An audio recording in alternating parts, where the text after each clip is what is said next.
कशा आहात सर्वजण? मस्त मजेत ना? तर चला नवीन एका व्हिडिओमध्ये मी सुजाता आपल्या सगळ्यांचं अगदी मनापासून स्वागत करते. आणि काल आम्ही भाज्या निवडत बसलो होतो, मी आणि अर्चना.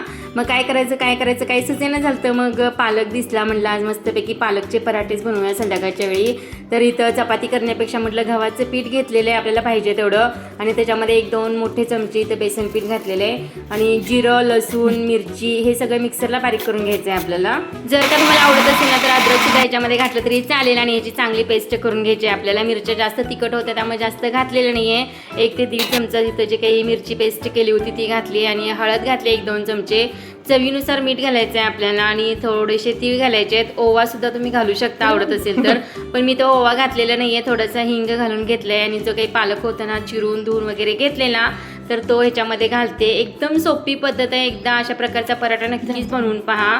आणि खूप आवडीने सुद्धा सगळेजण खातील आणि मुलं वगैरे सुद्धा आवडीने खातील. फक्त म्हटलं कणिक मळायचीच आहे तर ह्या भाज्या त्याच्यामध्ये घालूया आणि छानपैकी पराठा करूया असा अचानक ठरलेला बेत होता. अगोदर परत चालेल की हे करूया ते करूया असं करूया तसं करूया, पण कधी कधी काय डोक्यात चालतच नाही. आणि दररोज भाजी चपाती खाऊन पण कंटाळा आलेला असतो सगळ्यांनाच. मग म्हटलं मस्तपैकी असा काहीतरी बेत करूया. कणिक मळण्यापेक्षा फक्त आपल्या भाज्या त्याच्यामध्ये घालूया. आणि नंतर लक्षात आले की थोडंसं कांद्याची पात वगैरे पण चिरून ठेवली होती तर ती सुद्धा ह्याच्यामध्ये घातली. कांद्याच्या पातीने थोडासा कांदा वगैरे असला ना तर ते सुद्धा खूप छान लागतं आणि मस्त लागते. एकदा अशा प्रकारची रेसिपी नक्कीच ट्राय करून पहा. आणि जर का केली असेल तर ते सुद्धा नक्कीच कमेंटमध्ये सांगा. आणि तुम्ही कशा पद्धतीने बनवता तर ते सुद्धा सांगा. मी तर ज्वारीचं पीठ वगैरे काहीच घातलेलं नाही ह्याच्यामध्ये, तर फक्त गव्हाचं पीठ आणि बेसन पीठ घातलेलं आहे. गव्हाचं पीठ तुमच्या अंदाजानुसार घेऊ शकता आणि बेसन पीठ 1-2 चमचेच घालायचं. आणि त्याच्यामुळं हा पराठा आहे ना तर टेस्टला एकदम भारी लागतो. आणि जास्त रेस्ट करायला वगैरे ठेवायची गरज नाही आहे, कारण कांद्याची पात घातलेली आहे, मीठ असतं, नंतर पालक असतं, पाणी सुटतं त्याला. मग पातळ होतं हे पीठ, तर मळताना थोडंसं घट्टसर मळायचं आहे आणि जास्त पातळ करायचं नाही. त्यामुळे रेस्टला नाही ठेवलं तरी चालेल, लगेच मळ्या करायला घेऊ शकता तुम्ही. तर अशा प्रकारचं मला स्क्वेअरमध्ये करायचा होता हा पराठा, त्यामुळे थोडीशी अशी घडी घालून घेतलेली आहे. आतमधून तुम्ही तेल लावू शकता किंवा तूप वगैरे लावू शकता, तुम्हाला जे काही आवडतं ते लावून अशा प्रकारे ही घडी करू शकता. आणि चौकोन पाहिजे असेल तर चौकोन लाटू शकता किंवा त्रिकोण, म्हणजे तुमच्या आवडीनुसार तुम्ही इथं पराठा हा लाटू शकता. तर मी इथं चौकोनमध्ये असा हा पराठा लाटून घेते. तर लहान मुलं वगैरे असं भाज्या खायला नको म्हणतात, पालेभाज्या खायच्या असेल तर त्यांना नको असतं. त्यामुळं मग अशा प्रकारे गव्हाच्या पिठामध्ये थोडीशी जी काही आपली भाजी वगैरे असते ना तर ती मिक्स करून असा पराठा दिला तर मुलांसुद्धा आवडीने खातात. आणि गरम गरम तर हा खूप छान लागतो, दही बरोबर खूप छान लागतो किंवा सॉस वगैरे तुम्हाला म्हणजे कशा पद्धतीने आवडतं खायला तर त्या पद्धतीने तुम्ही खाऊ शकता. आणि छानपैकी असं स्क्वेअरमध्ये हा पराठा लाटून घेतलेला आहे. तर इथं तव्याला थोडंसं तूप किंवा तेल लावून घ्यायचं आणि त्याच्यानंतर हा पराठा आपल्याला चांगला बारीक गॅसवरती करपूस असं भाजून घ्यायचं आहे.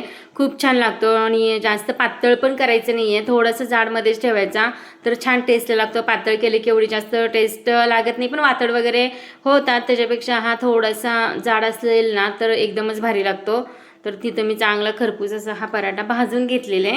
तर दह्याबरोबर वगैरे हा खूप छान टेस्टला लागतो. सॉसला कोणाला म्हणजे कुठल्या पद्धतीने आवडतो, कुणाला तूप गूळ वगैरे असं आवडतो, तर आमच्या घरी पण गूळ आणि तूप मिक्स करून आहे ना तर त्याच्यावर हा पराठा खायचा खूप छान लागतो. मी इथे श्वास दही वगैरे घेतलेले आहे. आणि जे काही थोडंसं पीठ राहिलं होतं ना तर त्याचे वेगवेगळ्या प्रकारचे पराठे केले आहेत, पण फक्त इथे मी 2च दाखवलेले आहेत. हा आहे तो गोल करून घेते. थोडंसं वरून तीळ लावलं ना तरीसुद्धा टेस्टला छान लागतं आणि दिसायलासुद्धा खूप छान दिसतो पराठा हा. मग थोडंसं तीळ वगैरे लावून हा सुद्धा पराठा मी लाटून घेतलेला आहे. तर इथं मी जे काही आपलं पालक होतं ना तर ते चिरून घातलेलं आहे. जर का तुम्हाला चिरून नको असेल तर तुम्ही मिक्सरला थोडंसं गरम पाण्यामधून पालक काढून आहे ना मिक्सरला काढून त्याची प्युरी करून जरी अशा प्रकारचे पराठे केले ना तर ते सुद्धा टेस्टला छान लागतात. आणि चिरून जरी टाकलं ना त्याच्यामध्ये पालक तर ते सुद्धा छान लागतात. आणि तुमच्या आवडीनुसार, शेवटी तुमची आवड आहे, तुम्हाला कोणत्या प्रकारचा आवडतो त्या प्रकारे बनवू शकता. आणि मस्त होतात, टेस्टला एकदम भारी लागतात. तर ही रेसिपी कोणी म्हणजे बनवली आहे ते सुद्धा नक्कीच कमेंटमध्ये सांगा. बनवली नसेल तर अशा प्रकारची ही रेसिपी एकदा नक्कीच ट्राय करा. हा आहे तो गोल पराठा लाटून घेतलेला आहे.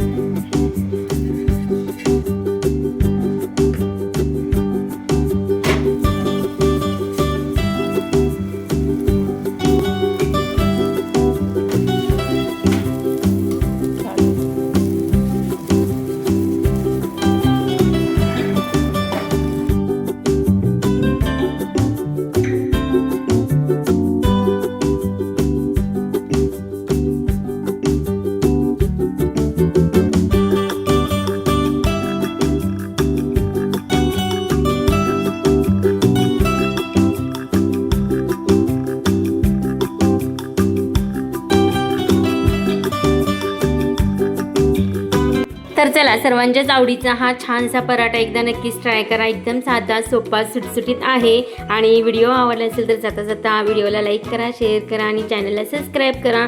भेटूया छानशा सोप्या सुटसुटीत व्हिडिओसोबत. तोपर्यंत बाय बाय. व्हिडिओ पाहिल्याबद्दल सगळ्यांचे मनापासून धन्यवाद. Thank you for watching.